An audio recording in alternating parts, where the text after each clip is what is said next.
during the Jianping interrogation of the Chuyun sect. Black cloud collected over that location. Many dead remains were discovered after they were vanquished by the rival sect.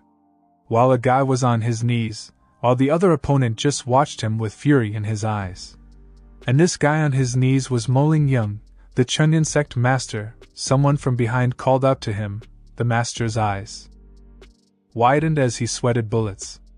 This person was the main character, and he questioned why he surrendered. He said that, despite the overwhelming might of the Yeatan sect, he advised that if they fight together with steadfast devotion, they would never lose. The master did not look at him, but he did question whether he had thought what would happen if they lost and if anybody from the sect would survive. He told the main character firmly that he would not risk their sect's future on such a little chance. The protagonist passionately said that he was prepared to fight and die for the sect. He also said that the Chuyun sect cannot surrender. The master gazed at him fiercely, telling him that although he may die, the sect would not. The protagonist's eyes widened in disbelief, saying, "What?" Suddenly, the master shouted, informing the adversary that he was Lin Bei. And he told him to take him away. The enemy was stunned when he realized that the protagonist was the one who possessed the 5 heavenly level constitutions within one body and reached the pinnacle of the open realm at the age of 16. He explained that he has strength comparable to his sect master, and that all of that power is contained within him. He praised the main character, telling him he is a once-in-a-century genius. But he informed him in a hungry tone that, thankfully, those 5 constitutions work against each other inside his body, keeping him from releasing his full potential. He informed him that he would make the finest use of his constitution. The protagonist was outraged and inquired if he was attempting to steal his constitution. As the protagonist prepared to face the adversary, he unleashed his sword. And he yelled that he would not succeed. Suddenly, he grasped his chest in anguish. Then he collapsed from the pain, coughing up blood. His eyes widened as he realized he had lost his ability, and he wondered how this could have happened. The opponent grinned darkly, indicating that the world is not as simple as he believes. He said that, for a warrior, skill is the most important consideration. He went on to say that what is really important is the heart of the individual. In that moment, a girl arrived and told Lin Bei to quit resisting. She assured him that with his sacrifice, the whole Chuyun sect would live. This is Moing, the sect master's daughter. She suggested that he consider himself honored. Lin Bei shouted frantically, recognizing that she had given him the healing pill, but it was actually poison. He yelled at her angrily, calling her a wicked woman and questioning how he could damage him. She bent down and smiled darkly, explaining that he was gifted and that she needed to take precautions. She explained why she was doing this, informing him that if he died in an explosion, the unique skill of the 5 constitutions would be wasted, and there would be no future for the Chuyun sect. Lin Bei coughed up blood forcefully. Lightning flashed. The opponent advised the dumb girl to stop talking so much. A dark aura surrounded his body, and he smiled darkly as he said he will first obtain the heavenly level constitutions. He put out his hand, and a black orb appeared on it. The black energy reached and passed through Lin Bei's body, and it did so cruelly. The heavenly level constitutions sprang from his body, and when the opponent saw them, he smiled eagerly because he knew they were the infinite purgatory body, the 9 skies extreme sword body, and the supreme deep chi body, the destruction blood demon body, and the release heaven devil thunder body. The man held all of the heavenly level constitutions in his hands and spoke arrogantly to Lin Bei, claiming that with the 5 heavenly level constitutions, a person might become an unsurpassed genius. He stated that all 5 of his children have limitless futures. Continue to claim that if they are recruited by large powers, they can become important characters on their own. He brags, adding that his family will be known for decades. He stated that it may even become the number of one family for forever. By then, his descendants would have nothing to worry about. Lin Bei simply dropped down as his abilities were stripped away, leaving him unable to accomplish anything. The head of the wicked cult smirked evilly and said that they had gotten the 5 heavenly-level constitutions. He then commanded all members of the Yayan sect to join him. He told one of his children to provide a way out for the Chuyan sect. He glanced at the Chuyan sect's head and told him that his daughter may marry his youngest son and that he could keep his position as sect master.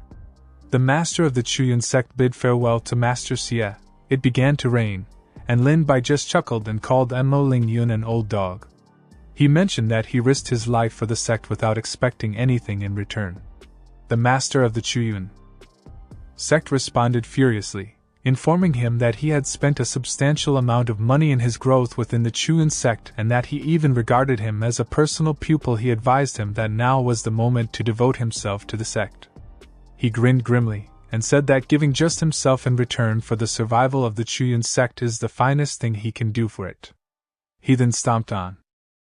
His face screamed at him, and told him to rest in peace. Lin Bei was enraged and looked at him, calling him a shameless dog. The head of the Chuyan sect lied to the other members, claiming that Lai had freely sacrificed himself to preserve the Chuyan sect, and he commanded that all Chuyan sect members bow. Everyone bowed mockingly. The bitch told him not to blame her, and that if he wanted to blame someone, he should blame himself for being so ignorant. She used all of her effort to kick him, which blew Lin Bei back. She purposefully kicked him over a cliff, causing him to fall. Lin Bei collapsed awkwardly on the ground, and he stared sideways weakly. While plunging into the darkness and some mystery beings attempted to catch him, he questioned what type of planet this is. He suddenly opened his eyes with resolve, shouting in his head that he refused to accept this reality and that he hated it. And at that point, a mystery creature spoke to him, informing him that the universe is like a chessboard with sentient beings serving as chess pieces. Lin Bei got astonished when he saw a brilliant light in front of him and heard the odd voice. The mystery creature went on to remark that no matter how much deceit, love, anger, or drudgery there is in the world, it is all just bits interweaving and crashing according to predefined patterns. The mystery creature questioned him, wondering what he would do if the heavens and earth were heartless. He considered the possibility that the skies and earth were actually uncaring. He responded angrily, saying that he would overturn them with a single thought. Following his reaction, the ball inside of him became brighter and encompassed the whole mindscape. Lin Bei felt the sunlight on his face. He awoke with amazement. He didn't know how he was still alive. He rose up and murmured that even if he somehow lived, his martial ability was gone. He asked himself what made him different from a worthless guy. And he would hope that he could still have another physique, even if it was of the lowest rank. He stroked his chest and looked down regretfully, wondering how it could be possible. As he said, awakening 5 heavenly grade physiques is already a miracle among miracles. He sadly wondered how he awakened his 6th one. He felt something in his chest, and his eyes widened in horror, wondering what this was. He was surprised when he saw a white-blue light emanating from his chest. The glow intensified, and he shielded his eyes. And the same light transferred him to his mindscape. He was stunned and wondering what this was. He wondered whether the 5 stone pillars symbolized his previous 5 physiques. He saw the 6th pillar in the center, which was larger than the others, and wondered what it was. He proceeded to touch the 6th pillar. When he touched it, all of the other chains connected to the 6th pillar broke, and the 6th pillar glowed brighter while the other pillars crumbled.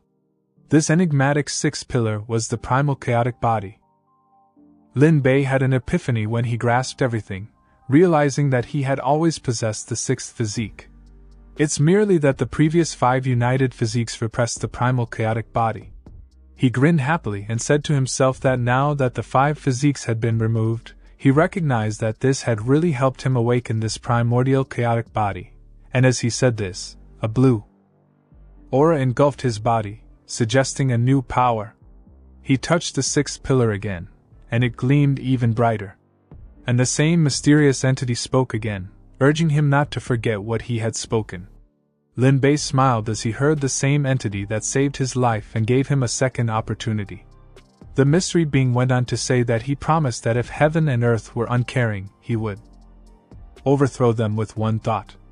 He closed his eyes and had an inner vision. He recognized that all that had transpired was not an illusion, it had occurred. He also knows that the blue ball energy is the most powerful force inside him. He smiled as he examined the aura that surrounded his body, saying that it contains innumerable principles similar to the rules of heaven and earth, and that its cultivation speed is unparalleled. And he reasoned that if nurtured to its full potential, it may be indestructible against all laws and defy fate. He grinned with pleasure, knowing that with such a muscular body, he now has the possibility to retrain and return to the path of martial arts. He also claimed that he could now get stronger than ever before. He sat down and prepared to cultivate. He began to cultivate, and while he did so, he imagined that the environment was filled with the aura of heaven and earth. To develop the martial path, people must open the meridians inside their bodies, resulting in internal physical training. And here is the first major world of martial arts, sometimes known as the opening realm. He noted that it had previously taken him 10 years to reach the summit of the opening realm, and he was curious how long it would take today. When he sought to open all of his meridians, they all opened instantaneously, and he unlocked the opening realm quicker than he had anticipated. His strength erupted into the sky, as it was visible across the jungle. Lin Bei was taken aback by how quickly all 9 meridians points opened. He was taken aback by how quickly he could reach the pinnacle of the first realm, which was comparable to 10 years of hard work. He was definitely surprised by his tremendous physique. He pondered whether it might be the 10th, the heavenly gate, and his eyes opened in surprise as he recalled from previous literature that, in addition to the 9 meridians in the human body, there is an incredibly difficult to access Heavenly Gate Meridian. Because the opening technique is exceedingly risky, it has progressively been abandoned as a combat art. Due to the risk of opening it, martial artists increasingly abandoned it. However, once the Heavenly Gate is opened, the effectiveness of pulling chi will progressively improve, eventually exceeding the total of the previous 9 meridians. He was in a punching stance as he muttered that the path of cultivation is actually becoming faster one step at a time, and he added that now that he has obtained the miraculous primordial chaos body and the open Heavenly Gate meridian, he believes that his cultivation speed will be unrivaled. He then yelled and struck. The strike was so strong that it blew away everything in front of him. His blow was so forceful that it left a huge trench. He smirked and whispered, assuring the Mo Lingyun from the Chuyun sect, Yao Tian sect, and Moing Xie Pingqiu that their days were numbered. Lin Bei was on his way to a settlement when he realized, furiously, that the old dog Mo Lingyun had already entered the pulse extension realm. He reasoned that he wouldn't be able to exact vengeance on him while he was still at the top of the opening realm. He concluded that for the time being, he needed to wait. When he enters the pulse extension realm, he will seek vengeance. He then arrived in the mysterious village. He saw peasants strolling past and welcoming each other enthusiastically. But when the man and the elderly lady saw Lin Bei, they were horrified. They immediately fled in horror. The elderly guy, who was scared like everyone else but had a little bravery, asked Lin Bei if there was anything he needed. Lin Bei wonders why people are terrified of him. He turned back and calmly persuaded the elderly guy not to be afraid. He explained that he just wanted to remain in the village for the night. But the elderly guy didn't see it that way since his expression said different, and he misread what he said and immediately bowed. As he cried, telling Lin Bei to spare them. He mentioned that his village does not have any money. Lin Bei got stunned, not understanding what was going on. A few minutes later, at the ancient village chief's residence, he smiled awkwardly and explained to Lin Bei that the community was very impoverished and that he could only entertain him once. He added that he hoped that he was not offended. Lin Bei began to eat, curiously asking the elderly man what the Chuyun sect had done to him to make him so poor. The elderly guy regretfully answered that their village was once fairly prosperous. He added that the Chuyan sect's yearly taxes progressively rose, and as a result, they were eventually unable to pay them. He proceeded into great detail, saying that, particularly in the last 2 years, the Chuyan sect has required that a 1-star monster crystal core be paid every month. As a result, the village's youth are forced to hunt at all hours of the day. He claimed that there are now less than 20 healthy young individuals in the community. Lin Bei clenched his teeth in wrath and smacked his fist on the desk, saying, "Shameless!" The old man went on to say that the larger adjacent communities are much worse. Not only do they have to pay for the monster crystal core, but the Chuyan sect will also kidnap the village's lovely females. Lin Bei trembled in wrath. He remembered since he joined the Chuyan sect. He has never left the mountain and has taken up martial arts with all his heart, but he never thought the Chuyan sect to be so vile, shameless, and filthy. He recalled something, so he asked the elderly guy what year and day it was. The elderly guy was perplexed, but he answered by noting that it is now April of the Tianwu year. He was surprised to discover that he had been in a coma for a month at the foot of the mountain. The elderly man went with his granddaughter, but before he left, he begged Lin Bei to eat fast and relax thereafter since he needed to leave this unpleasant area as soon as possible. While the elderly man went, Lin Bei promised himself that he would make the Chuyan sect pay for their actions. The following day, outside Chuyan village, someone arrogantly said that tomorrow is the wedding day of younger sister Moing. And surprisingly, they pursued and killed a 2-star monster today. The person talked passionately, saying that if they accept this as a present, the master would be overjoyed. His friend was also excited, saying that the 2-star monster is comparable to the pinnacle of enlightenment realm, and he continued to explain that if they hadn't been lucky, this monster would have just given birth and would be in a weak state, so they wouldn't have taken advantage of it. The third person mentioned that this monster is at the pinnacle of enlightenment realm. He said that if it were in its heyday, only the eldest senior brother in their Chuyan sect, not the sect head, could execute it. The arrogant fool was enraged, and he yelled, asking him what he said as he slapped him in the face. The guy promptly rectified himself, admitting that he had spoken the incorrect thing. In the back of his mind, he wondered why he had forgotten this. He remembered that ever since senior brother Lin Bei voluntarily sacrificed his life in exchange for peace in the Chuyan sect, the name could no longer be mentioned. The arrogant idiot told the others that they should go to the village and rest before returning to the sect. Then, everyone headed to the village. Lin Bei was still asleep. He suddenly opened his eyes, sensing that something had occurred. And when he stood up and opened the door, what he saw next enraged him, and he clenched his teeth. Li Bei became enraged because the arrogant idiot was harassing the locals. He went so far as to bully both a youngster and an elderly guy. Lin Bei was enraged, and he shouted aloud, telling the arrogant idiot that he deserved to die. The arrogant fool was furious. He turned around and questioned who said that. Lin Bei approached the fool, and he yelled, "That it's him, the eldest senior brother." The Chuyan sect members who recognized him were horrified since they knew he had died and wanted to know how he survived. Lin Bei shouted in wrath, saying that he believed he had a pure and decent character, but he didn't realize he was such a bastard. The idiot simply gazes at him in dread, as if he were witnessing a ghost. In the back of his mind, he was enraged, wondering what was happening since he knew that Lin Bei had been kicked off the cliff by a junior sister. He wonders how he survived after losing all of his cultivation. The idiot grinned arrogantly and taunted him, saying he didn't expect him to be fortunate and not die.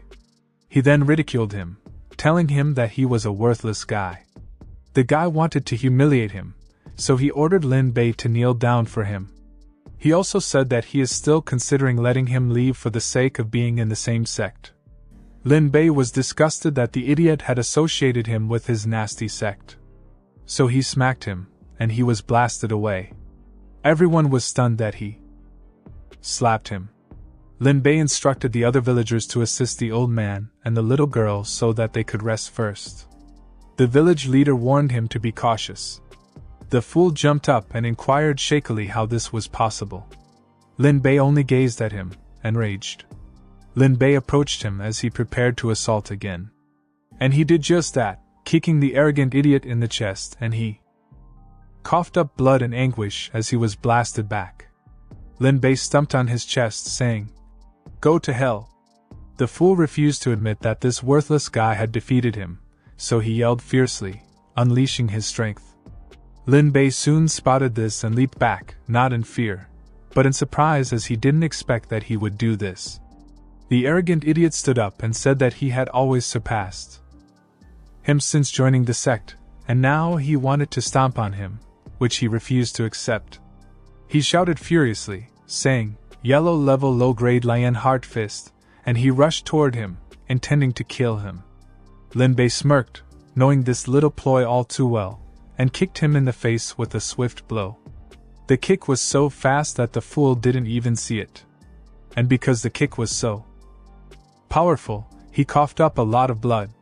The arrogant idiot landed brutally on the ground, and Lin Bei smiled, telling him that it's shameful for him to utilize low-grade yellow martial arts like this. The idiot exclaimed, wondering what would happen if he murdered him. He insulted Lin Bei, claiming that he had always been the abandoned son of the Chuyun sect. He told him that his 5 talents have been given to 5 biological sons by the master Yaotian sect. He went on to declare that they had achieved their peak power and would continue to climb, and that her favorite younger sister, Moing, would marry Yao Tian's sect CFA tomorrow. The guy pointed at him and told him he was only a joke, to which he laughed. Lin Bei had a gloomy aura, and he didn't care whether these individuals had reached the top level, or if junior sister Moing had married or not, so he headed towards the arrogant idiot with a murderous intent. He hit the fool brutally in the face, and he died quickly. He was enraged because he was still saying the same bullshit he always did. He turned around and gave everyone who had come with the arrogant idiot a death gaze, which worried them since they were afraid of him. They all fell on their knees, pleading for forgiveness and permission to go. Lin Bei clenched his fist violently, and informed this guy that he was no longer his senior brother. He aggressively informed them that he would now pose a question, and they would respond. He warned them, saying that if they showed any hesitancy, they would meet the same end as Tang Su, the arrogant idiot. Everyone was sweating bullets, and the man was stuttering as he accepted, promising to answer all of his questions. Lin Bei nodded in approval, and he asked the person to tell him what had occurred to the Chuyun and Yaotian sects in the month since he departed. Lin Bei said, asking the person to explain everything in detail. The fat guy opted to speak, informing him that since he freely sacrificed himself in return for the Chuyun sect's peace, the sect leader would marry younger sister to the youngest son of the sect leader Yaden's sect. He also said that the big wedding will take place tomorrow. Lin Bei scowled angrily at them, stating that he already knew this. He asked them to tell him something that he didn't know.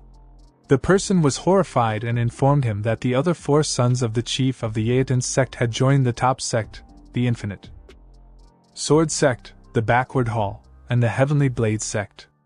And he went on to add that CFA, the youngest son of the chief of the Yaotian sect, had entered the Demon Sealing Hall. When Lin Bei heard this, his eyes opened in surprise. He knew the Chuyun sect was a minor sect nestled in a corner of the eastern frontier. But what surprised him was that the top sects, they were like overlords in the whole continent. The first sect was the Blazing Sun sect, the Infinite Sword sect, the Backwaterers Hall, the Heavenly Blade sect, and the Demon Stealing Hall, which he once heard Mo Lingyun describe. That a random elder in the hall possesses the 5th degree of cultivation in the plus extension realm. There are hundreds of elders in the Demon Sealing Hall. Then the guy spoke, telling Lin Bei that if he wanted to get retribution, he should give up. He revealed that Xie Pingqiu's 4 sons had left the sect.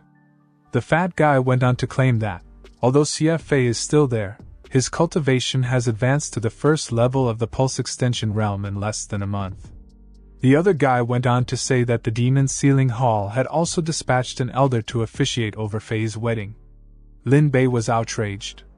These criminals urged him to give up on his retribution after what they had done to him. Lin Bei sighed deeply and informed them that he would not murder them.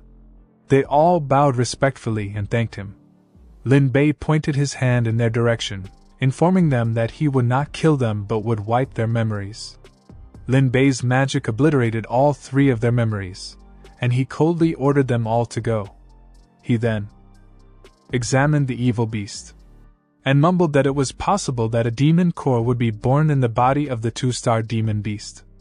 He went on to add that if perfected, it is feasible to break through to the pulse extension realm. He already knows that he is no match for the elder of the demon sealing hall. He knew that the issue of retribution had to be examined in the long term. Lin Bei opened the door where the elderly man and the girl were still recovering.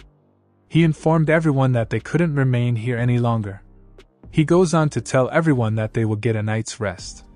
He said that he would take them away tomorrow and find another way out.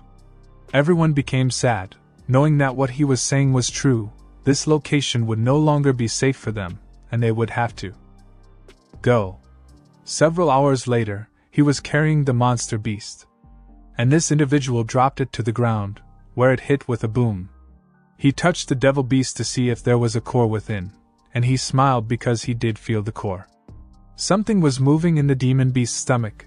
Lin Bei thought the demon beast was still alive, and that section of the demon beast's stomach glowed a bit as something inside sought to escape. Lin Bei was stunned as he witnessed something attempting to escape. He used his hand to chop a piece of that stomach. He was taken aback when the stomach was opened. As he spotted a gorgeous golden bird, he wondered whether it was a monster's kid. He delicately removed it from the tummy, still puzzled about this tiny bird.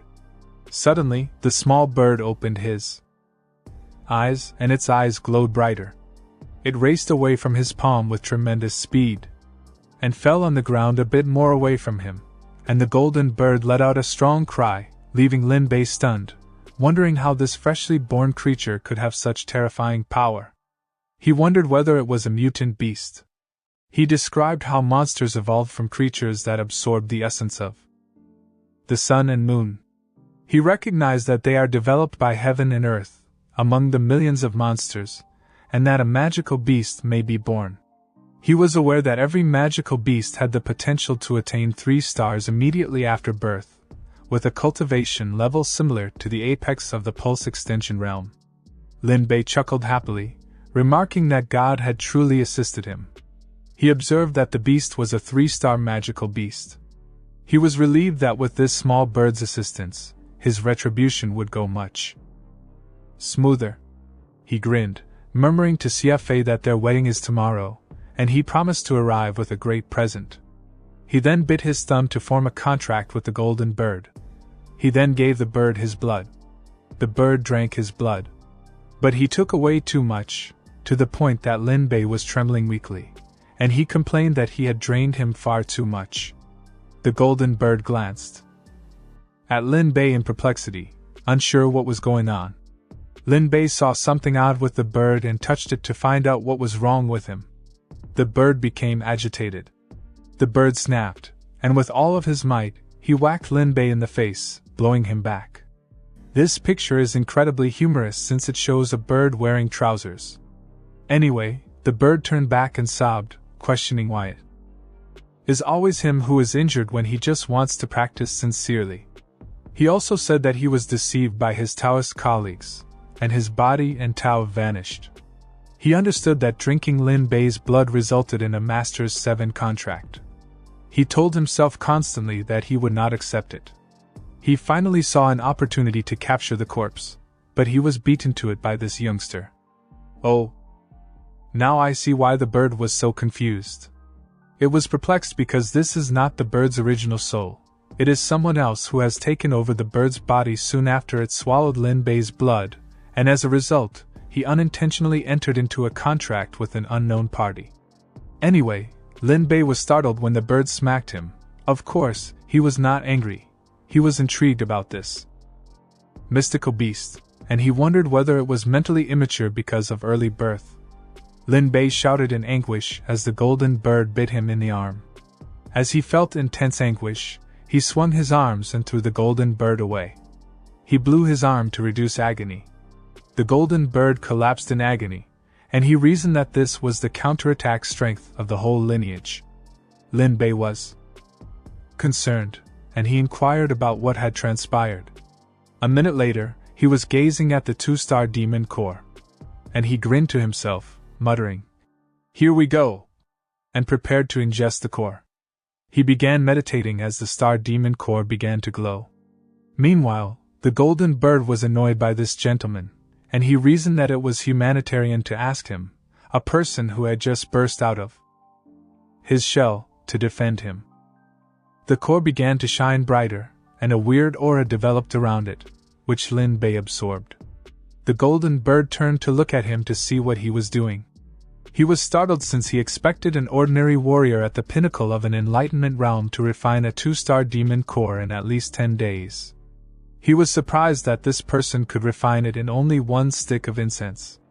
He pondered, stating that he was really jealous. The 2-star demon core entered his forehead, and he absorbed it. His eyes and mouth blazed, and a golden ray flashed across the sky. The golden bird shielded its eyes from the brightness of Lin Bei's power, and he was taken aback by such a great motion. A large explosion occurred near Lin Bei. Dust and debris was everywhere. The golden bird opened its eyes to check whether the human had survived or not. Lin Bei emerged out of the dust and rubble, his shirt ripped. He glanced at his body in wonder and whispered that a 2-star demon core had immediately enabled him to successfully break through the enlightenment realm and enter the first level of the pulse extension realm. As he can see, his muscles are more defined than they were before. He informed his golden bird Xiaojin that he had succeeded, and he smiled proudly. Xiaojin was in awe of his exquisite figure and thought to himself that it was so delicious sucking. I don't know why the bird was thinking that. Lin Bei then looked to the far horizon and exclaimed, "CFAMOing, here I come." The following day at the Chuan sect, many people were bringing presents for the new couple, which made me want to puke. The leader of the Chuan sect welcomed everyone pleasantly. He grinned, telling her that it was time for her to marry CFA. He went on to explain that she must serve him properly, and not make him unhappy. She smiled politely and informed her father that she knows. Both of them chuckled like good people, as if they hadn't betrayed their family member and abandoned him for dead. The master of the Chuan sect revealed that her husband had entered the demon's sealing hall and became a core disciple. He went on to claim that once she married, their Chunyan sect had entirely changed, he said, all while laughing happily. CFA arrived in the Chuan sect. The master of the Chuan sect was taken aback when someone he knew came, and he bowed and greeted Elder Rao Yu. The creepy uncle welcomed the sect leader cordially, telling him that he was welcome from now on since they would be one family. This is Rao Yu, the elder demon of the sealing hall. CFA informed her future bride that they should get started right now, and Mo-ing merely gazed at him in adoration. The creepy uncle encouraged CFA not to worry too much. He can still fly while everyone is present. CFA entirely agreed with the elder, indicating that he is correct. Mo Ling Yun bowed and consented as well. While the bitch and the idiot were holding hands, someone announced that the Fanio sect will gift a 2-star demon core to Mr. Siet and Miss Mo on their wedding day. The second one stated that the Iron Fist sect is offering a 2-star physical training pill. Another statement was made: the Black Bear sect will offer a 2-star Black Bear sword. When the sect leader Mo heard about all of the gifts, he clenched his teeth in envy, wondering why other sects had never been so nice to him. Lin Bei was standing there, observing in silence. He then smirked and chuckled inwardly, seeing that there were many presents. He moved forward, ready to destroy the wedding. He knew everyone would be shocked to see him alive. Xiaojin yarned as he already knew Lin Bei was going to cause problems.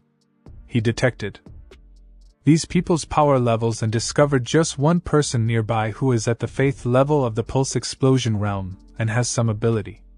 The sect leader Mo welcomed everyone with a kind grin, thanked everyone profusely for attending his daughter's wedding to young Master Xie, and announced that the ceremony had officially begun. Both Xie Fei and Moing were smiling as they held hands. Lin Bei had covered his body with a cloak so no one could see him. He walked forward and shouted for everyone to stop. The sect leader Mo was outraged, but he wondered what this person wanted to present as a gift, so he inquired what he wanted to offer. Lin Bei could sense the exasperation and fury in his tone as he said this. Lin Bei grinned and answered that he had a large present but hadn't delivered it yet. The sect leader's attitude changed as he had a fake smile his face, and he curiously informed him that he had no idea what it was, secretly asking him to show him this great gift. Lin Bei's mood changed as well. He became enraged and seized his coat, telling him in a deeper tone that it was the heads of all of them. After that, Lin Bei removed his cloak. Everyone was astonished to see him and couldn't believe it. Everyone wondered whether this was Lin Bei from the Chuyun sect. Mo Ling Yun couldn't believe this. His eyes widened in shock. He was terrified, staring at Lin Bei as if he had seen a ghost. Suddenly, his anxiety turned to rage, and he wondered whether his cultivation had returned. He could feel his progress as he was taken aback by the fact that he had returned to the pinnacle of the enlightenment realm in only 1 month. He wondered what was going on. Moing did not have this notion. She refused to acknowledge the truth in front of her. She was shivering in terror and astonishment, knowing that he had been poisoned, that his talent had been taken away, and that he had fallen over a cliff. She pondered how he could still be alive. Lin Bei said passionately that this was his dying day. Xie Fei grinned arrogantly, telling him that he was arrogant, and questioned how he could say such arrogant things. Moing was terrified as she looked at her probable future husband, or rather, ex-husband, since, well, let's just say his days are numbered. Xie Fei was taken aback by this look on her face. He firmly informed her that he had lost his great physique. He mistakenly said that even if he is given certain possibilities to improve his cultivation this month, he cannot be his opponent. Moing wanted to disagree with what he said since she sensed something was very wrong because he had come back to life and was completely healed, which meant he had a plan to destroy them all. Before she could say anything further, Xie Fei stared at her fiercely, asking if she was looking down on him, and then again if she believed he would lose to him. Acting in a subservient manner, she informed him that she had no such plan. Xie Fei merely huffed, saying that's good. He walked forward angrily, still unhappy over what she was about to say. Xie Fei stood in front of Lin Bei, telling him that he would concede that he is a peerless genius from ancient times to the present, with 5 heavenly physiques. He went on to say that, although he had no idea what type of opportunity he had that prompted him to come here today, he determined that informing him wouldn't matter since he would make his death nasty. Xie Fei got near to him, and he felt his cultivation. He muttered that it seemed that his cultivation had improved significantly this month. He boasted, telling him that if he had met him before, he wouldn't have been able to speak a whole phrase. Lin Bei just listened to what he said. Xie Fei grinned, arrogantly stating that he would not speak to him. He claimed throughout the last month that his cultivation had advanced to the first level of the pulse extension realm. Xie Fei felt Lin Bei was now weak, so he insulted him, telling him that even he, who was once in his prime, could not compete with him. Asked him confidently whether he was prepared to die. Lin Bei licked his lips, informing him that he was already horny and thirsty. When Xiao Jin heard what Lin Bei had just stated, his eyes opened, and perspiration fell because what he had said was somewhat alarming. I really have no idea what is wrong with this manhwa. Xie Fei jumped back slightly as he prepared to do something. He then pointed at Lin Bei, telling everyone that this was a wonderful day for him, but Lin Bei was incredibly arrogant, he remarked in contempt. He went on to declare that if he didn't kill him, where was the grandeur of the Chuyun sect, the Yaotian sect, and his demon Sealing Hall sect? He fiercely declared that he would do it in front of everyone. CFA glanced at Lin Bei and promised to murder him with his own hands. One of the disciples inquired as to what was going on since he had no idea what was going on. The other disciple revealed that Lin Bei was formerly at the pinnacle of the Enlightenment realm, not even weaker than Mo Lingyun, but now CFA is a master of the Pulse Expansion realm, and a creepy uncle is the elder of the Demon's Sealing Hall. He questioned whether he was simply begging for death. The creepy uncle concluded that Lin Bei had lost all of his skills. He wanted to know, why did he come here? He realized he was confident, and he theorized that there must be a large conspiracy behind this. He figured that everything would be okay, and he told himself that he'd simply remain quiet for now and watch what happened next. CFA activated his technique. The boundless purgatory body heavenly physique and steam poured from his mouth, and crimson lines of tattoos appeared on his face. One of the disciples was taken aback and said that this is the infinite purgatory body with a heavenly physique. It is indeed terrifying, he stated. The other one from the right said that this beautiful seeking meridian aura is strong and that although it is just the first level of the pulse extension realm, it is far from weaker than the second level. Meanwhile, CFA jumped as if he was about to kill him with a single punch, shouting out his technique. Top-grade yellow level killing punch. And punching the air, the force generated by the punch and the technique behind it went straight towards Lin Bei, who stood there motionless. Lin Bei then smirked, amused to himself since he knew this idiot was not going to win against him. He was merely kidding himself, believing he could beat him. And at that time, the spot where Lin Bei was erupted, and CFA said, "Idiot," not realizing he was the fool here, not the other way around. Moing breathed a sigh of relief, believing Lin Bei was just trying to be mysterious. The dust and debris dispersed. Lin Bei insulted CFA, asking, "Is the boundless purgatory body only at this level in you?" he inquired. Lin Bei was unscathed, since he had no scratches on his body. He was so thrilled with his strength that he believed it was worthy of becoming the primordial chaotic body. A power similar to the second level of the pulse extension realm is just an inch to him. CFA was shocked and said, "It's impossible! How could he be so powerful?" Lin Bei licked his lips. He exclaimed excitedly that it was his turn.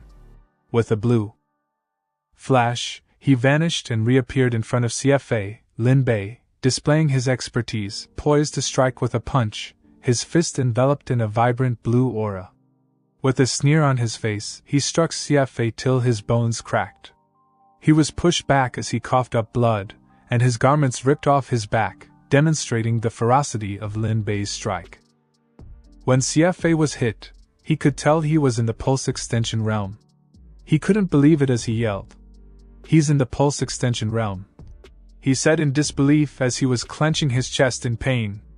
Lin Bei didn't say anything and just smacked him, causing CFA to cough up blood as blood sprayed out of his nose and mouth as he fell down. Lin Bei came closer to CFA, who was frozen in disbelief after being smacked. Lin Bei used a little bit more power and stumped on CFA's head, and the ground shattered when his head slammed on the ground. Lin Bei smirked again, telling CFA that he only had this little talent and that he had failed him.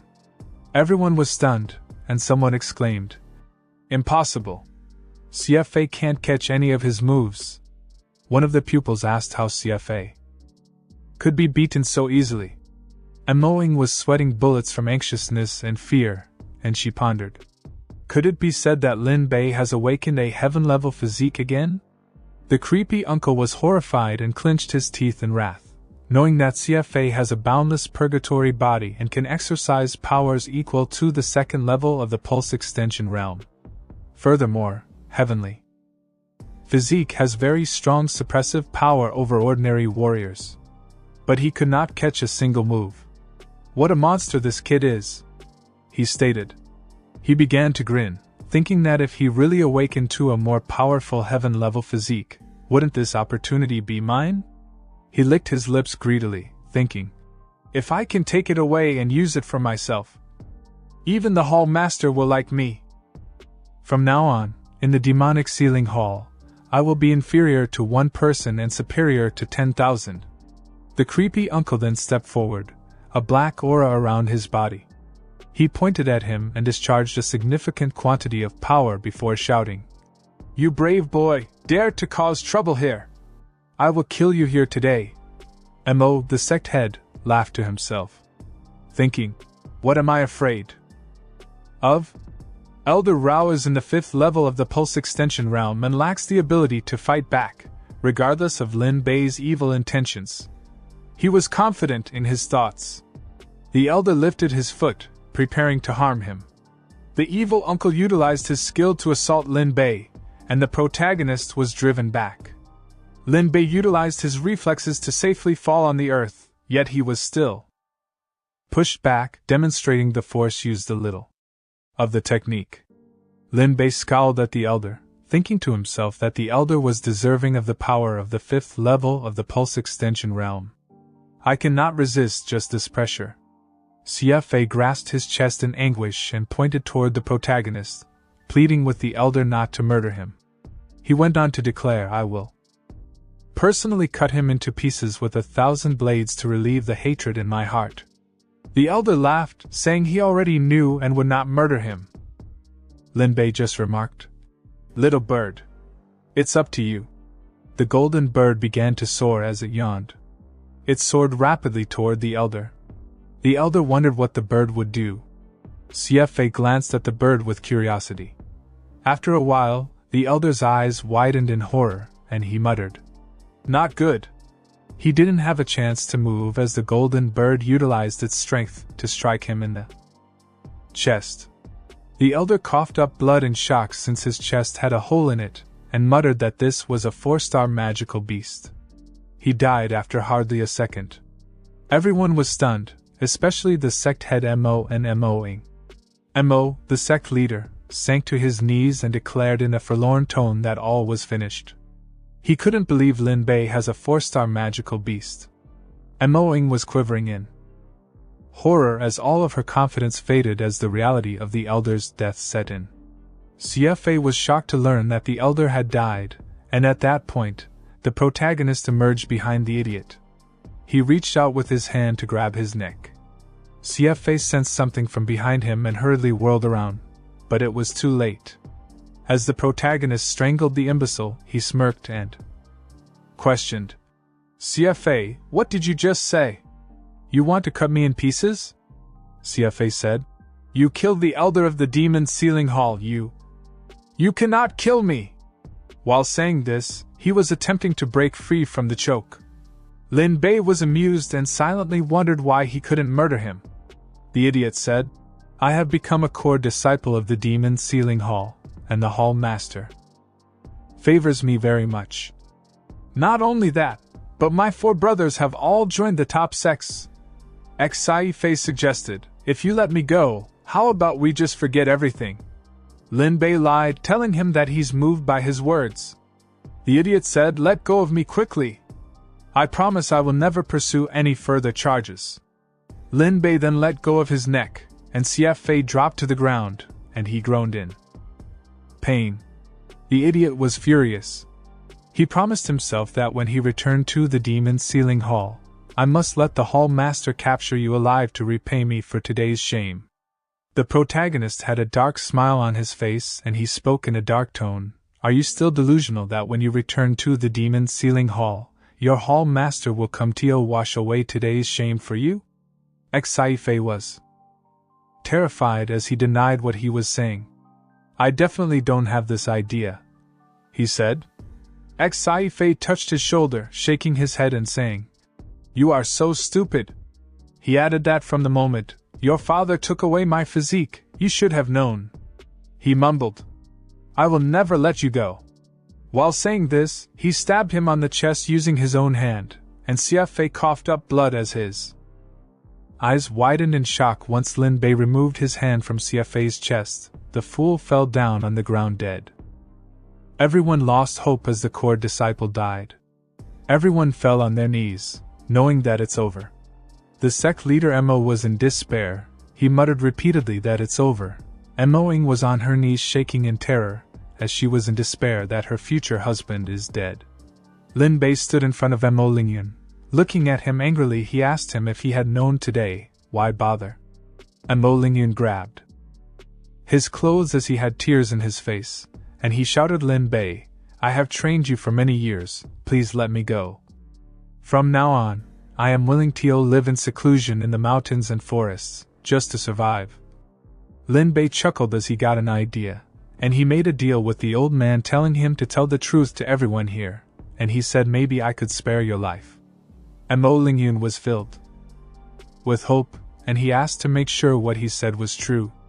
Lin Bei just nodded with a smirk on his face. Mo Lingyun stood up excitedly and thought to himself that the reputation is nothing, cultivation is nothing. As long as I can save my life today, there is a chance to do it all over again. He had tears of joy and said loudly, it's a deal. Mo Lingyun confessed to everyone, saying the disaster that my Chuyun sect suffered today was all caused by me. With a beautiful performance, he shouted, I regret it. Mo gritted her teeth in anger, knowing that now that her father was telling the truth, there was nothing she could do. Mo Lingyun continued to say, in order to achieve success in the future, I didn't hesitate to frame my best disciple. Let the little girl Moing secretly poison and seal Lin Bei's cultivation. Everyone who heard this were shocked, and some of them were even disgusted that they did this. He told everyone that his plan was to also let Xi Pingqiu take away all of Lin Bei's physique. One of Mo Lingyun's friends was outraged. He shouted, I didn't expect you, Mo Lingyun, to be such a despicable person, shameless. His other buddy yelled, funnily, I still regard you as a close friend, but I didn't expect you to be such a despicable person. I, Xiong Patian, misjudged the wrong person. While he was saying this, he began to fly away, and others followed suit without speaking. One of the Chunyun pupils had a betrayed expression on his face and stated, I didn't expect the sect master to be such a person. I really wronged senior brother. He said, now deeply regretting his actions. Everyone who was there rose up and flew away as quickly as possible. Lin Bei smirked and did nothing but gaze at them as they ran away, thinking to himself, this group of people were afraid of having anything to do with him, so they slipped away quickly. Lin Bei stood in front of Moing. She merely stared at him in horror, unsure what he was going to do. Lin Bei informed her that he had disappointed him greatly. The bitch just glanced down, saying nothing.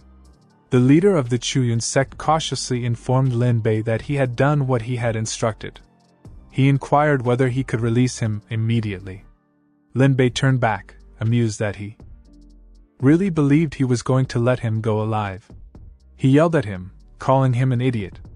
When Moing and her father heard this, they were frightened. Mo Lingyun collapsed in horror as Lin Bei did not follow his promise. Lin Bei didn't care what this idiot said and slammed his hand on his chest, with a huge smile on his face. Mo Lingyun died in shock, and Lin Bei reminded him in a contemptuous tone that being dishonest is how people are treated. To treat monsters like you while keeping your body intact is the height of charity and fairness. Moing froze in astonishment, unable to believe her father had perished. Lin Bei turned around and informed her that it was her time. The bitch laughed hysterically, yelling that it was all their fault. She yelled that if she had murdered him fully that day, none of this would have occurred. She continued to yell like a bitch that even if he kills them, he won't live long. With a mad grin on her lips, she informed him that he had already murdered her spouse and would be unable to go ahead in this world. He must battle not just the demon Sealing Hall, but also the relentless pursuit of other high powers. Moing was certain that he would be slain by other senior forces, so she laughed maniacally and said that she was waiting for him in hell. Lin Bei got tired of hearing this woman's laugh, so he murdered her with a single shot. When she collapsed lifeless on the ground, he sneered, knowing that even if those elite troops pursued him, he would deal with them. But he also understands that what she said was accurate, since the following round may be quite tough. But he was not concerned since this would serve as a test for him, allowing him to become stronger. He was confident, and thought that he was meant to be on top of the world. When the golden bird heard it, he chuckled in his mind because he couldn't believe a young child in the turmoil realm would dare to say such pompous things. But the golden bird was looking forward to seeing how far he could go. Inside the demon's sealing hall, a big guy was sitting on a throne, chuckling, telling sect Master Xie to take a seat since there's no need to be so reserved. Master Xie hesitantly declined the offer, telling him that he may simply stand. The guy smiled bitterly, realizing that sect leader Xie is a touch too vocal.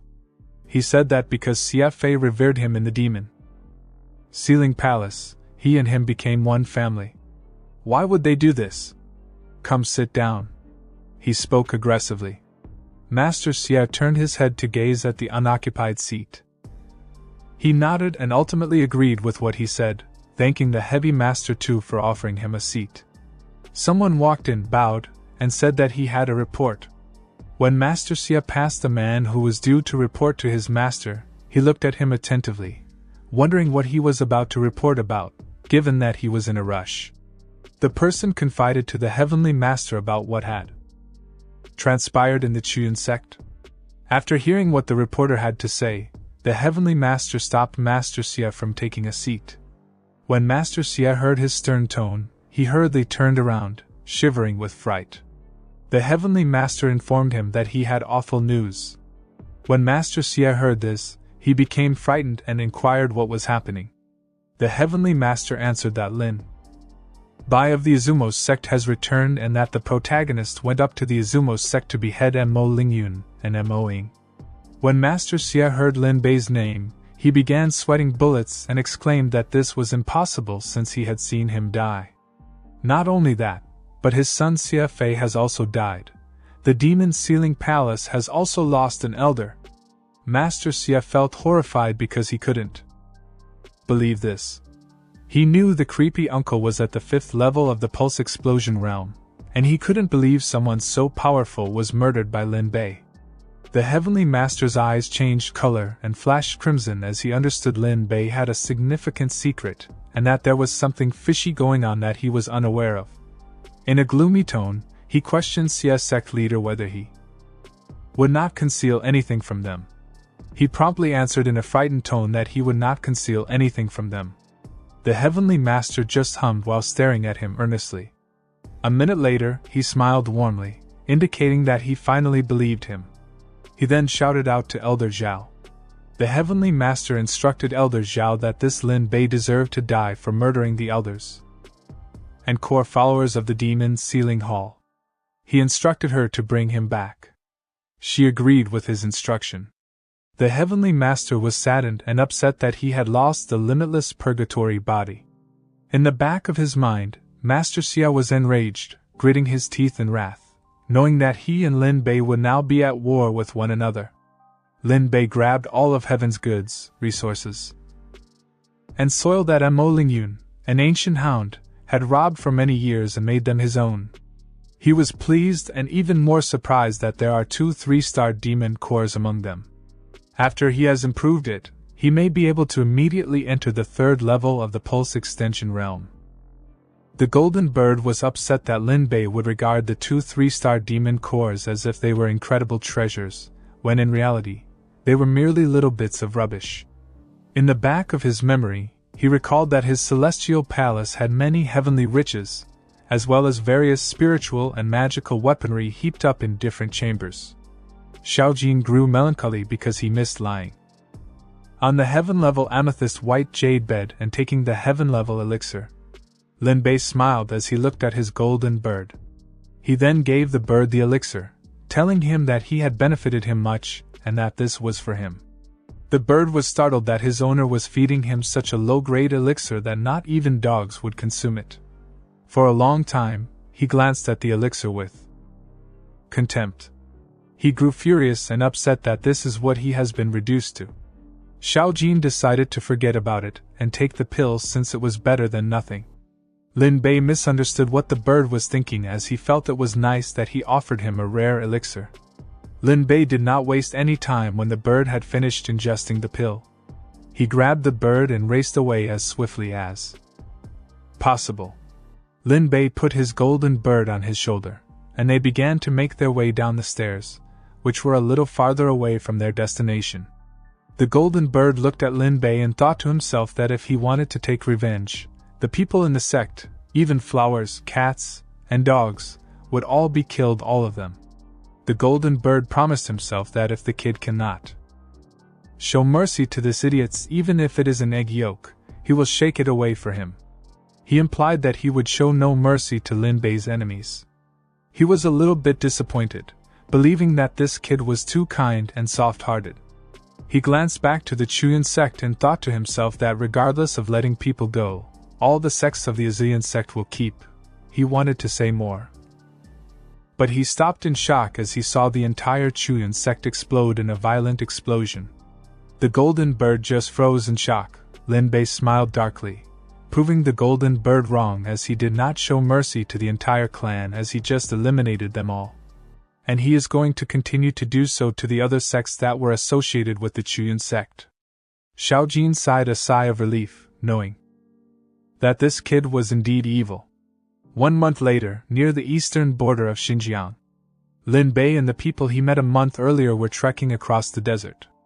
All of the people, including himself, were exhausted, despite the fact that he was just sitting on a cow that seemed to be tireder than him. He wasn't even embarrassed because seniors were strolling, and he was sitting on a cow. The elderly guy smiled, addressing him as village chief, and informed him that their squad is becoming stronger. Lin Bei smiled awkwardly and agreed with his statement. He was nonetheless surprised when, a few days after exacting his retribution on the Chuyan cult, he fled with the villagers that he helped. Flashback. The old man was on his knees, begging the young master to be their village head from now on. Lin Bei was astonished and perplexed that the elderly guy was doing this, but he eventually accepted the position. The old man is giving up his position as chief because he believes that if Lin Bei leads his tribe, they will have a better chance of survival. The second reason he did this is because he wants to help the old and young. The old man assured the residents that their village leader is amazing and would be able to manage anything from now on. Lin Bei groaned, knowing that with so many people, it reflected how terrible the people of eastern Xinjiang were under the Azumo sect's oppressive rule. Lin Bei then reassured the elderly man that as long as they passed through this desert, they would arrive at the southern province of Xinjiang. Once they get in the southern area of Xinjiang, they will settle down and search for a way out. Lin Bei remembered teaching a few young men from the same village martial arts, and even though this Qingniu body refining art is only the most basic body refining method, it is enough for them to practice to the first level of enlightenment, which can be regarded as a step into the warrior. The elderly guy recommended something to Lin Bei, noting that they now had a huge number of people. Perhaps he might consider founding a sect in southern Xinjiang. Lin Bei felt quickly captivated by the idea of forming his own sect as he thought about it. People were waiting for Lin Bei and his villagers ahead of time, and one person was already delighted since, according to the report, Lin Bei will undoubtedly pass by here. When the moment comes, all he wants is to catch him alive and bring him to the demon ceiling palace. He grinned darkly, thinking that this battle would be as simple as crushing an ant. The others agreed that it would be a fantastic day for their brothers. Elder Zhao only chuckled as she listened to their discourse. The old man pointed in a certain location, informing the sect leader that there is a moon spring ahead where they may relax. Lin Bei was surprised that he had changed his name so quickly, as he now addressed him as the sect leader. He smiled awkwardly, and he agreed with what he said and directed them all to relax there. The people who were going to catch Lin Bei saw him walking with a large group of people and questioned what was going on since they didn't understand why Lin Bei had brought so many people. The other person assumed that he had taken the whole Izumo sect with him.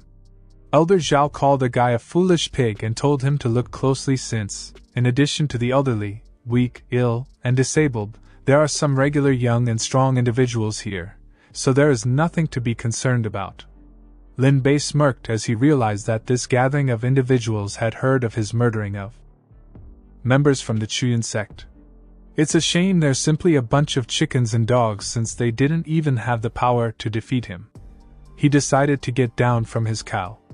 He chose to survey the land first before his people could settle there and rest. The elderly guy advised the sect leader to be cautious. The person who really wanted to fight Lin Bei yelled at him, saying there is a route to heaven but he won't take it, and there is no door to hell except for him to break in. He yelled angrily that he deserved to die for upsetting the demon sealing palace. Therefore, they'd kill him today. Lin Bei was eager to test his strength, so he ordered everyone to come and get it. Everyone leaped from the mountain's edge and descended, rushing towards the protagonist in order to battle, but they also wanted to use this opportunity to steal his property and money, which was right in front of them. Lin Bei frowned. These idiotic idiots were too cocky for their own good, so he decided to give them a lesson, so he raised his fist. And he prepared to hit as a golden glow enveloped his fist. He then hit the air, and the force created by his punch blasted out a section of the mountain, defeating all of the warriors there with a single punch. The warriors collapsed on the ground, unconscious. Every warrior was there, looking wounded and injured save for one, Elder Zhao, who was pretending to be unconscious. She opened one eye and smirked. The elderly man thanked the sect leader, telling him that there were many people trying to capture him along the road, but no one could stop his fist. Lin Bei clenched his fist and informed the elderly man that they were all idiots trying to cling to the mighty. Lin Bei was perplexed as to why no one from the demon sealing palace or Rao Taizong pursued him for so long. The elderly man reassured him that after traveling through this oasis, they would be in southern Xinjiang, and he doesn't have to worry too much. Lin Bei glanced down, calmed by the elderly guy, yet he was still concerned. Lin Bei instructs the elderly man to arrange for everyone to rest where they are, and once refreshed, they will hurry into southern Xinjiang. The old man agreed with what he said. All the idiotic morons were tied up and gagged, and they attempted to untangle themselves. The villagers didn't bother looking at them as they went about their business and relaxed. Lin Bei sat cross-legged on a high hill, staring out at all of his people. The golden bird was sleeping peacefully. He was thinking to himself, and he wondered if he may be able to form a sect. While buried in concentration, he sensed someone observing him from behind, so he hurriedly whirled around, but it was too late. Elder Zhao pointed a little knife on his back, and she murmured to him, instructing him not to move.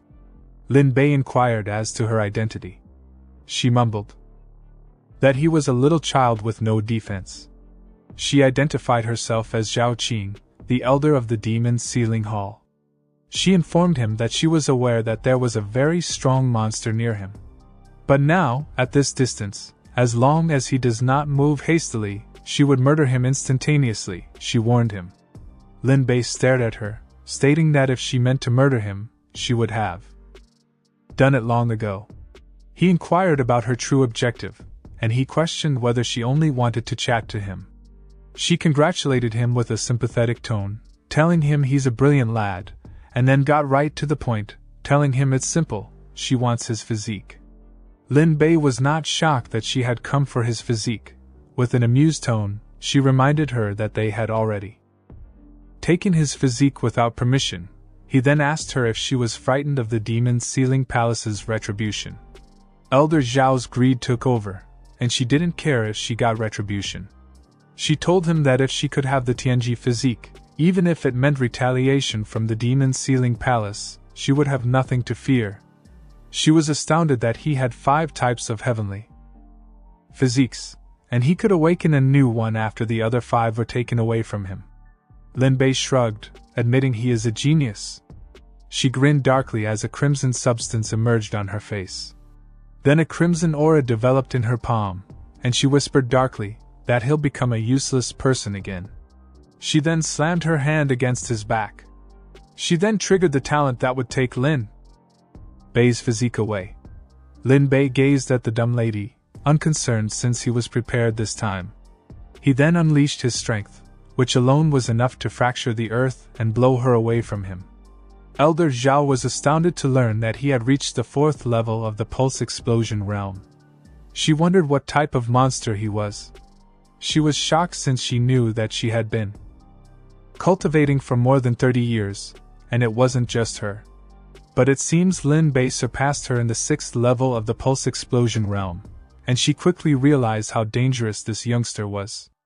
Lin Bei approached her, a blue aura surrounding his body, and smirked, informing her that he had told her that he was a genius. Elder Zhao backed away in terror. She swiftly turned around and fled away, recognizing that she had miscalculated and chose to withdraw. Because of the ruckus she made, she woke up Xiao Jin, who was furious. With remarkable speed, he was instantaneously in front of her, his eyes gleaming and emanating a horrible killing intent. Elder Zhao came to a halt in shock and dread when she recognized the bird. The golden bird then used a tremendous fire technique to burn her to death, and she wailed as she died. Xiao Jin then flew back to his master and went back to sleep. The villagers saw the fire and were immediately worried. Many of them ran towards the hill to check whether their master was all right, and the elderly man inquired anxiously about what had occurred. Lin Bei persuaded the elderly man and the people that it was a minor issue. There was no damage done. The golden bird fell back asleep, and Lin Bei instructed everyone to pack their bags and prepare to go. Everyone nodded as they followed his orders. Lin Bei and the peasants arrived at southern Xinjiang. The old man chuckled joyously, relieved that they had finally arrived. Lin Bei informed the elderly man that things did not look right. Lin Bei was correct in that, as many people were fleeing, and when the elderly man noticed this, he wanted to know what was happening. So he talked to a random villager and informed him that he saw a lot of people fleeing out of the city. He asked what was going on. The random person came to a halt when he observed the elderly man approaching the city with a large group of people. The elderly guy nodded regretfully as he was escaping from something. The person informed him that he had arrived at the wrong city and recommended that he leave as quickly as possible. The old man was shocked to hear this and inquired about what had transpired in the city. The person informed that a bunch of bandits had lately arrived in Qingshui City. This bunch of individuals burnt, slaughtered, and plundered, and they performed horrific acts. The man was terrified as he recounted how, as soon as the commander of these bandits came, he murdered the lord of Qingshui City. People in the city are panicking right now, thinking that their time may come next. So they flee as quickly as they can. Lin Bei was curious, so he asked, "How is the major in Qingshui City?" He then inquired about the bandits' cultivation level. The random person said, "The city lord was said to be at the 2nd level of the Tua Pulse realm, but he was killed by the opponent in 3 moves. It is anticipated that the bandit leader has advanced to at least the 4th level of the Pulse Extension realm." The unknown person recommended Lin Bei to leave the city as soon as possible. The elderly guy wanted to say something, but Lin Bei already knew what he was going to say, so he reassured the old man that it was not a huge deal as it was just the 4th level of the Pulse Extension realm. He then advised that they visit the city and meet the bandits for a time. While people were entering and exiting, Lin Bei looked around and saw that Qingshui was also not small. He thinks to himself that it wouldn't be a terrible idea to claim it and turn it into his own fortress. Inside Qingshui City's lord's mansion, the bandit commander sat on a throne and informed her robber colleagues that the residents of the city had fled in fright. The bandit was furious. He remembered that when he looked at the people in Qingshui City, they were fragile and weak and not in good shape. He shouted that they are all blinded to believe that they are the evil ones. The bold bandit shouted that the lord of Qingshui City has no conscience. "We are just doing justice for heaven, but they treat us as evil ghosts, which makes me angry." A bandit informed the chief that there were a big number of people escaping outside. The chief stood up, surprised to hear that. The leader was very interested in these newcomers and was eager to find out their whereabouts. The bandit responded that they rested at the inn. The leader shouted, commending all her comrades to follow her to meet them. A villager expressed concern for the young master and suggested that he depart promptly, as Qingshui City is not ideal for long-term living. The main character sipped his tea calmly and responded that there was no issue, instructing to serve the food immediately. The owner noticed the main character's lack of attention, so he turned around, sighed, and left to prepare the food. An imposing horse with flames on its hooves was approaching the restaurant. The restaurant owner noticed the sound of the horse approaching his restaurant. He spun around in terror, realizing that the bandits were approaching. The main character smiled as he prepared to confront these bandits. The elderly man was concerned about his village chief and his people, but the main character told him that he had nothing to worry about. Lin Bei stood in front of the bandit leader. They immediately asked if they were the ones who came here to escape from another place. He confirmed what she had stated. She hopped off her horse and burst into tears, hugging Lin Bei, marveling at what a wonderful person he was. The rest of the bandits were feeling awkward and acted as if they were not familiar with her. The protagonist was surprised by the situation and pushed her away before sharing what he had to say. She cleared her throat and advised speaking in the guest building since it was not appropriate to speak outdoors. The bandit leader informed Lin Bei that since they were refugees, they could remain in Qishui City. With a kind smile on her face, she added that her men would be responsible for settling the people he brought. Lin Bei was a little bit suspicious as this girl was being too nice. He asked if she wasn't afraid that he was some kind of sinister person. The chief confidently declared that if she captured Qishui City, she would be able to protect it without a doubt. The Avenger smiled and asked, "What if he angered the Demon Sealing Palace?" They were surprised when they heard the term Demon Sealing Palace. Everyone worried whether he had insulted the Demon Sealing Palace. Lin Bei admitted to murdering the Demon Sealing Palace's main student and an elder. The bandit leader smashed her fist on the desk, yelling that the Demon Sealing Palace is situated on the eastern boundary, and this is the southern border. The hands of the Demon Sealing Palace cannot reach here. She nervously replied that she could still guard this spot. The main character informed her about his other foes, including the Burning Sun sect, Endless Sword sect, Nishui Hall, and Tianao sect. The chief bandit was now sweating bullets since she knew that the Lai Sun sect and Tianao sect are in northern Xinjiang, but the Endless Sword sect and Nishui Hall are in western Xinjiang. She chuckled uneasily as she assured the protagonist of her unwavering protection, though her wavering confidence was gone. The Avenger smiled and complimented her on her bravery. The bandits remained silent, saying nothing. The protagonist observed this and gazed at them with a puzzled expression. All of them passed out in fear as they dreaded the group that was about to arrive and confront Lin Bei. He reconsidered his decision when he saw their courage. An old man walked into the room and addressed the village chief upon seeing the bandits who had fainted. He expressed concern and was about to inquire about the situation when Lin Bei interjected, reassuring him that they were fine and had simply fainted from shock. He instructed the elderly man to gather a few individuals to transport the items, and they would head to the city lord's mansion. The elderly gentleman nodded in agreement and promised to fulfill his word. All the bandits were subdued and restrained.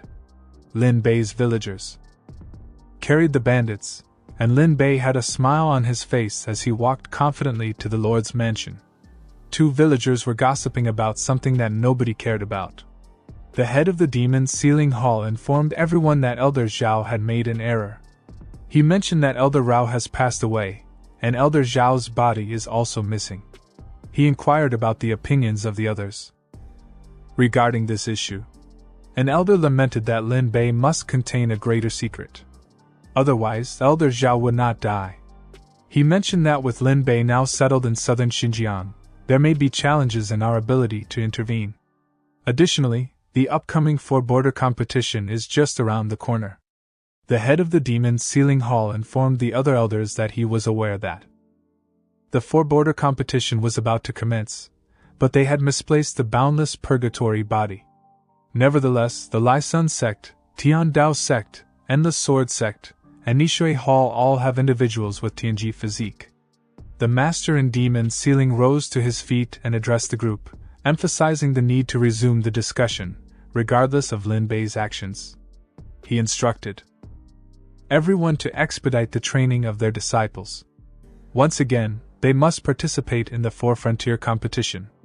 The Heavenly Master was extremely upset that Lin Bei, who had just come from a small sect, couldn't even be brought back. At the Rao Tianzong Hall, this individual was in tears, expressing a desire to devour Lin Bei as a form of revenge for his son. With only 4 sons remaining, one of the disciples delivered this moron a message from one of his kids. Shivering with terror as he read it, he coughed up blood in horror at what his son had written in the letter. The letter mentioned the upcoming Four Frontiers competition. He pledged to dedicate himself to development and grasp possibilities for his sect. The fifth brother's vengeance will be carried out one day. All the bandits awoke. The leader was perplexed, believing she had a nightmare. She exhaled in relief, thinking that the dream was too terrifying. She pondered how someone could continue to anger the demons sealing palace, the Burning Sun sect, the Tianao sect, and other powers. Lin Bei yelled at them, informing them that it was not a dream, and the bandits were frightened. He sat on his throne with flaming eyes and a wicked smirk on his face, like an evil ruler.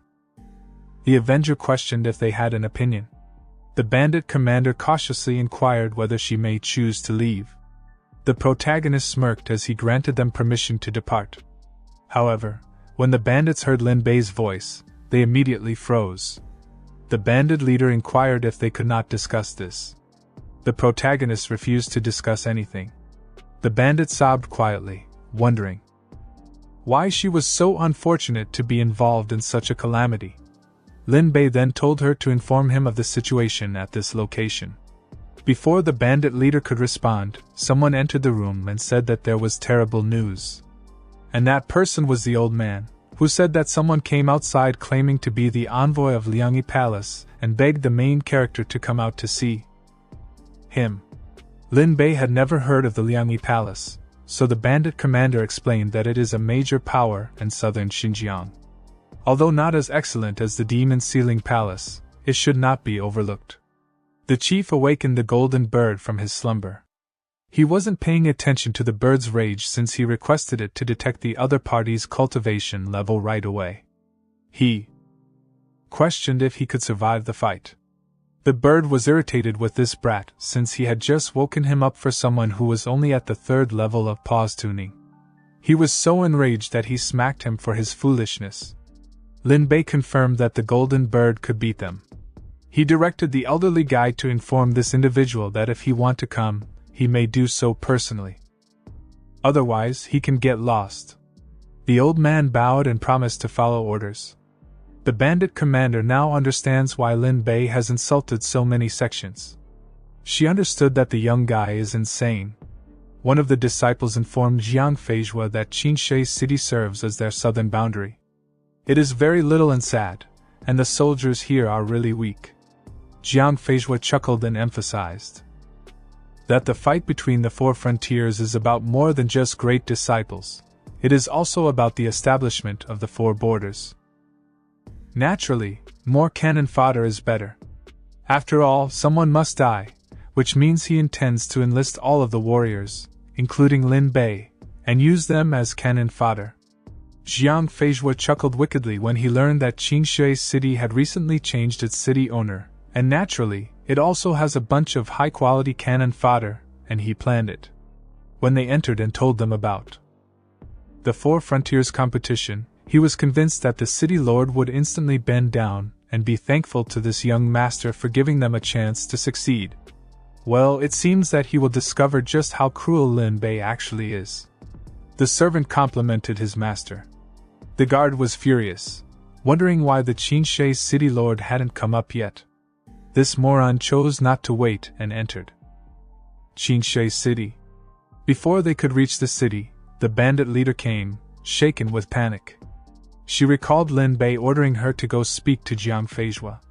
The guard inquired if she was the lord of Qinshe city. Why doesn't she bend down when she meets him and the young master of Liangyi Palace? With terror in her voice, she responded that she is not the lord of Qinshe city. The youthful master of Liangyi Palace was furious.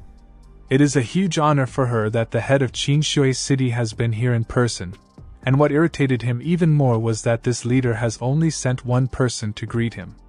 With a serious expression on his face, he decided to proceed into the city. The servant instructed the bandit leader to lead the way.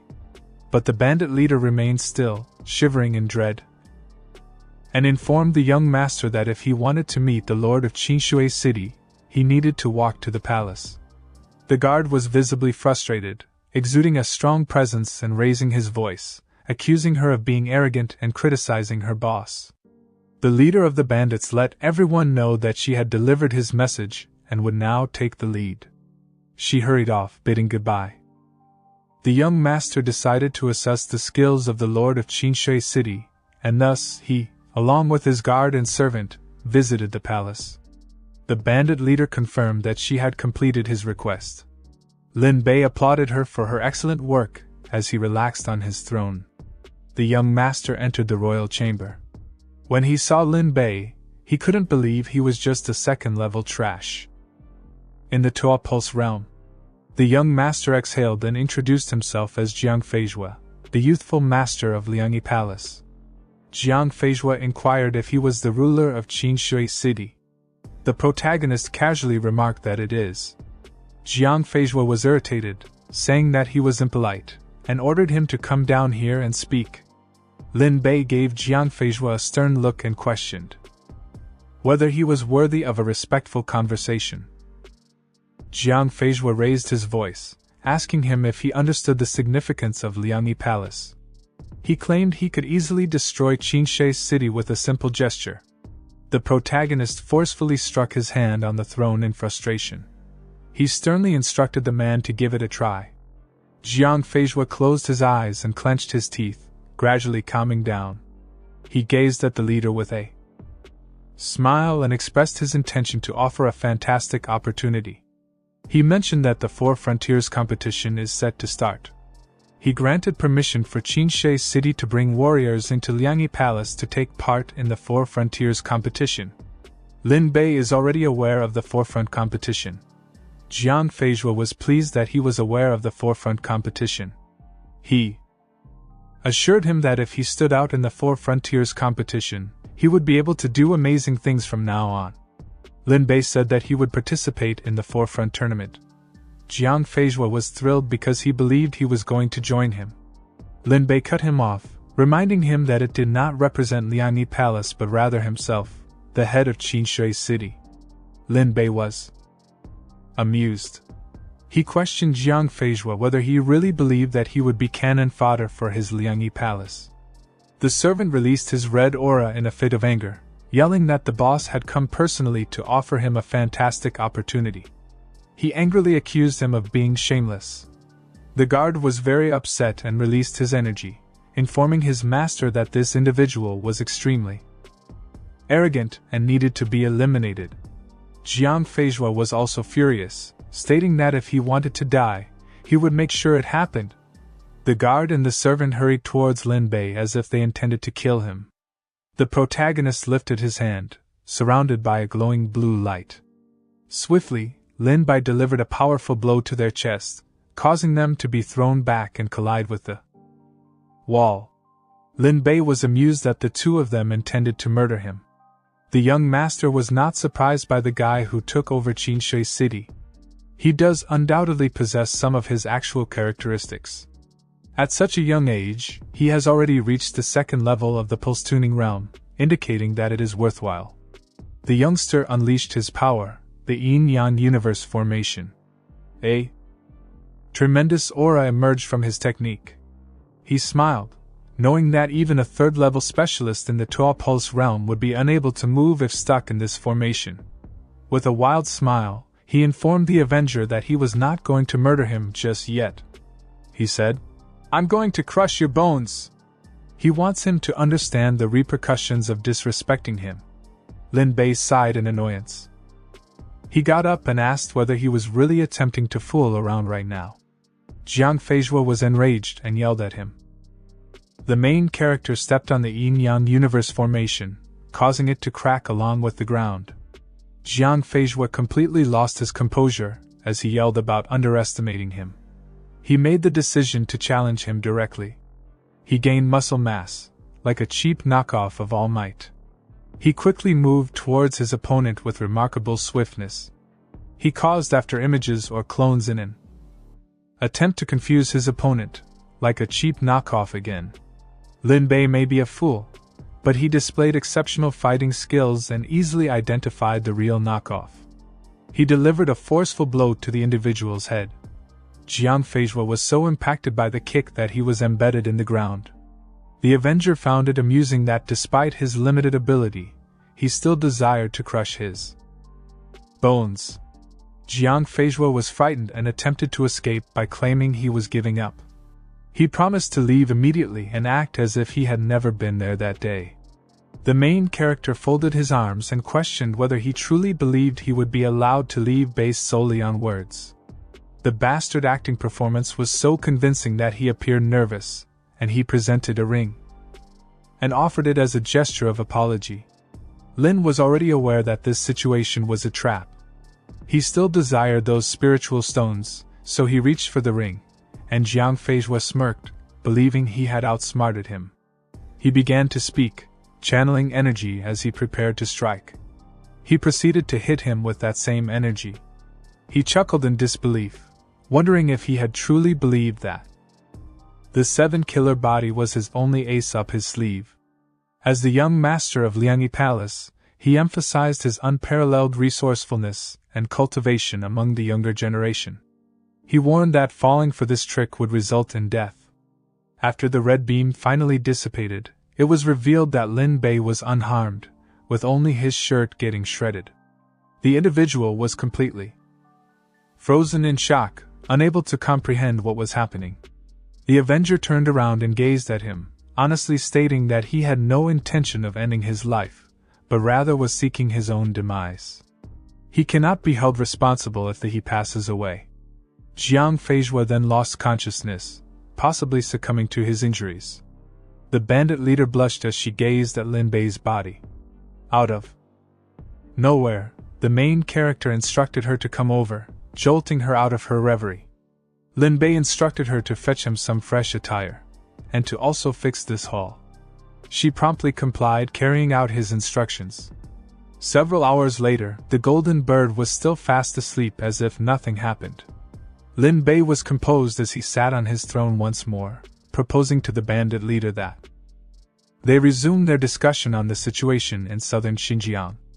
The bandit leader disclosed that southern Xinjiang is the most chaotic of the 4 major territories. She was calm on the outside, but upset on the inside since he didn't tell her what he knew and didn't know. She insists that southern Xinjiang lacks top-level forces like the Demon Sealing Palace, but boasts more first-class forces than the other 3 major territories combined. Upon receiving the information, Lin Bei glared as he realized the reasons behind the territory's chaos. There is no dominant force to suppress multiple factions. Instead, all the heroes unite. He inquired about the performance of Liangyi Palace in southern Xinjiang. The bandit commander said that Liangyi Hall has thousands of followers and over 10 seniors. In terms of population and cultivation level, the sect is not exceptionally strong. However, since they are skilled in formations and Tao, and the terrain of Liangyi Palace is easy to defend and difficult to assault, no sect would dare offend them. Lin Bei then instructed her to inform him about some of the most strong sects in southern Xinjiang. The bandit commander informed him in a serious tone that there are 5 sects among the best forces in southern Xinjiang, and they have the capacity to outperform the other sections.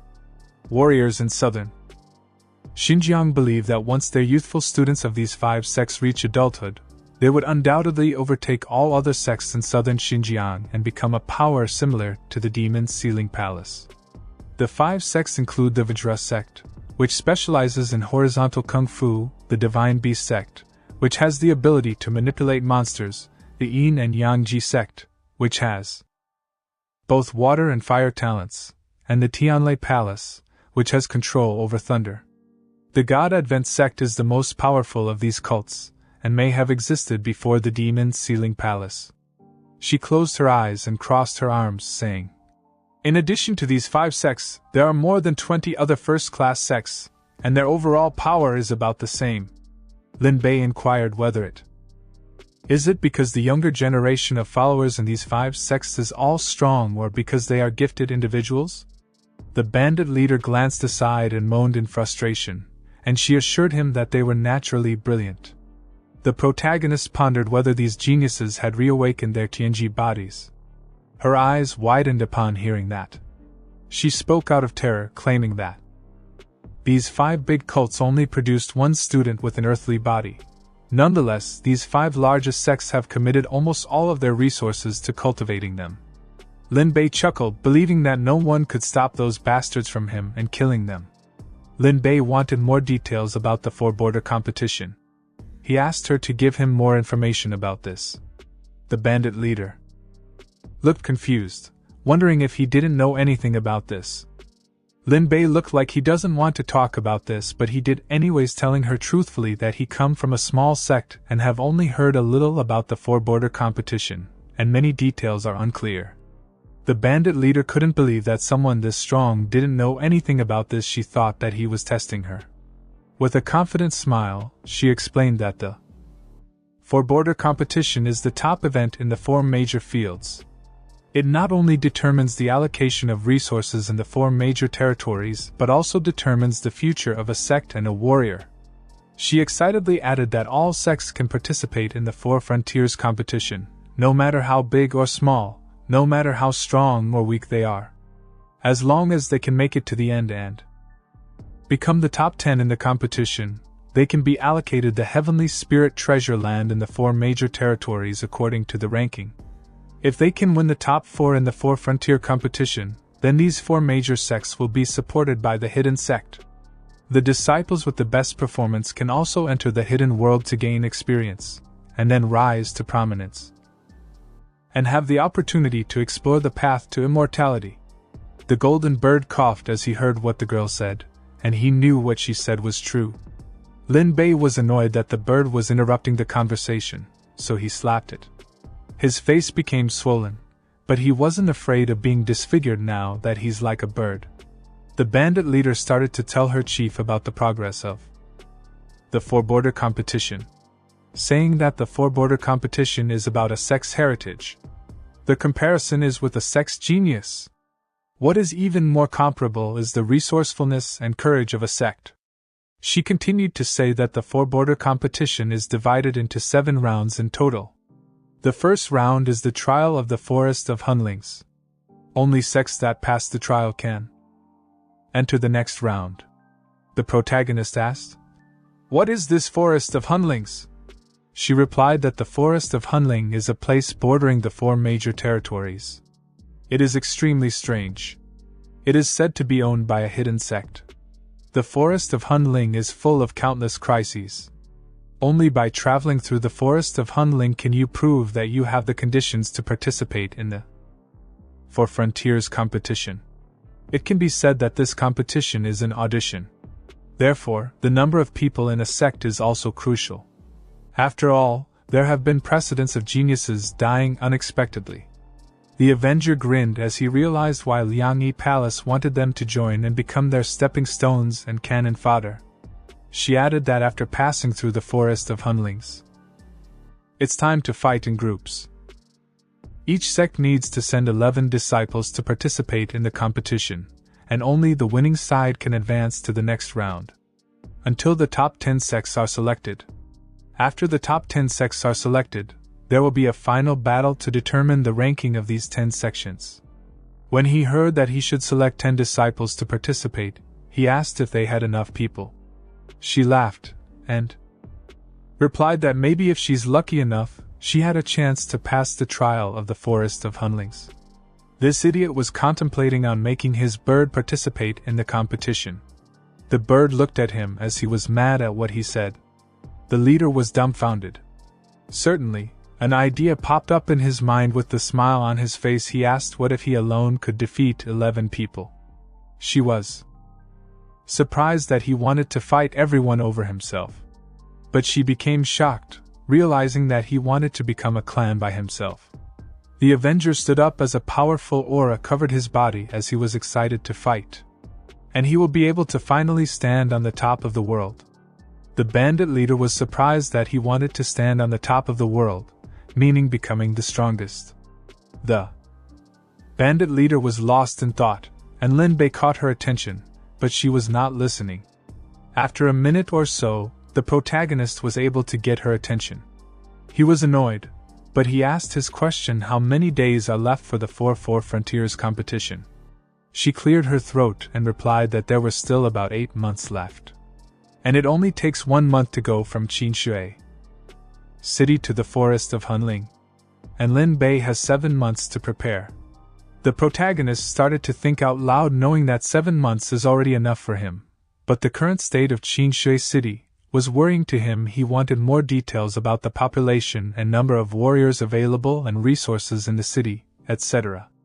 The bandit leader became sad as she knew that their Qinshui City is now an empty shell.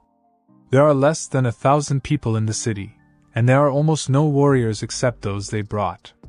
As for the resources in this city, not to mention the training resources for warriors and even the daily rations for the people, and they are a bit tight. The main character sighed deeply, realizing that Qinshui City turned out to be more barren than he thought. The leader agreed with him, as Qinshui City is a place that no one cares about, and she scared away many people, so life is very sad now. Lin Bei was frustrated that she also knew that the people were scared away by her. Suddenly she got an idea. The protagonist ordered her to explain immediately. With a smile, she showed the boss a scroll, saying that Qinshui City is a land of barren mountains and rivers, but because of this, there are many bandit camps composed of warriors in the surrounding mountains. Although these camps are not rich, they are much better than their Qinshui City. Lin Bei got excited as his eyes sparkled. He misunderstood what she said, as he thought that they were going to steal. Lin Bei tried to make himself look innocent, wondering how a real man could do such a thing as robbery when he walked between heaven and earth. The leader's face changed into horror, realizing he planned to steal some of from the bandits. With enthusiasm, he ordered her to tell her where they should borrow it first. She responded that the closest bandit village to Qinshui City is the Black Bear village in the northwest. It only takes 5 days at most to get there. As for the leader of the Black Bear village, Black Bear, he is a warrior at the 2nd level of the Meridian expansion realm. He also has a dozen younger disciples who are at the peak of enlightenment. Without further ado, he ordered her to go call the old village chief, and she will arrange some matters, and they will set off immediately. The bandit leader bowed and was going to do as he ordered in a hurry. At the Black Bear village, the bandits celebrated for their successful robbery. Someone shouted, "Long live Black Bear village." Some random bandit reported to his leader that someone is knocking on the mountain door. The leader questioned which mountaintop this person is from. The man was a little bit confused, but he replied that the man claimed to be from Qinshui City and wanted to borrow some money. There was a hush among the crowd after they heard the news. The man chuckled at the idea of someone from Qinshui City asking him for money, considering his reputation as the bandit. Lin Bei suddenly showed up, causing everyone to stop their laughter abruptly. The main character was deeply moved. They were thrilled to hear that he wanted to borrow money. Looks like today's adventure will be quite successful. The leader raised their voice, questioning how he managed to enter. Lin Bei cheerfully mentioned that their village is quite small. He can come and go as easily as strolling on level ground. The other bandit informed his boss that he knew the woman next to the protagonist. The woman raised her voice and verbally attacked him. This individual desired her as his partner in an inappropriate manner. Everyone else cheered for that. Unaware of his words, the main character informed the individual that this woman belonged to him. It's not a big deal if she criticizes him in public. He proposed that he apologize, hand over the money, and move on. The bandit commander was furious with this brat. The idiot noticed that this person was not taking him seriously and questioned whether he was being too kind. He tightened his hand, intending to attack these idiots using boxing Techniques. The leader instructed his men to assault that guy. Each bandit charged at him, their fists closing in on his face. With a powerful blue aura, he unleashed a shockwave that blasted all the bandits away, defeating them instantly. The leader chuckled ominously, yelling at him angrily. He skillfully struck him and forcefully brought down his weapon on Lin Bei's head. However, it had no effect on him. It ended up cracking and breaking. The protagonist grasped his face. The chieftain was astonished and horrified, begging Lin Bei to spare his life and promising to give him everything in the Black Bear village. Lin Bei then told the guy to hurry up and find someone to bring the items he requested. The guy was instantly going to do as he said since he was terrified for his life. He yelled for the other bandit to hurry and fetch those stuff. The main character was handed a little bag and was dissatisfied by this. But he accepted the bag and went, saying with a smile that he hoped he would take advantage of the chance to grow in the future and would return. The leader yelled fiercely, feeling humiliated like never before. He wanted to gather troops and destroy Qingshui City. The bandit commander questioned why he didn't fully demolish Black Bear Village. She knew he wasn't a kind person either. Lin Bei was angered by what she said as he reminded himself that he was still nice. Instead, the protagonist asked her a question about what she expected to happen next. The woman said that they would come for retribution and would undoubtedly collect forces to attack Qingshui City. The lady was pleased with his employer since she now knew precisely what he was going to do. She also recognized that if they waited for them to take the initiative, it would save them a lot of bother dealing with them. A few days later, Lin Bei had been waiting for those men for days and wondered why they hadn't arrived yet. The lady was worried, knowing that she had borrowed materials from the Black Bear. And the village was disrupted, so almost nothing was left, so he would need to make new plans. The main character was tired, but he replied they could no longer wait as they had to take the initiative. Another criminal called out to his boss, and he reported that they were coming. Both the lady and the Avenger were overjoyed to hear that, and Lin asked how many have come. The lady was pleased to learn how many there were. Lin Bei was apprehensive as she became too thrilled. Just outside Qingshui City, numerous bandits were prepared for battle. This individual yelled for his fellow companion to remove the skin and bones of the boy to ease the hatred in his heart. The other criminal comforted his fourth brother, assuring him that their 4 major camps were all united. Insulting him is equivalent to insulting all of them. The other individual confidently reassured his fourth sibling, telling him not to worry. Today, people from all 4 villages will gather here to transform this place into scorched earth. She requested the others to inform her if they encountered an attractive young man. That's all for now.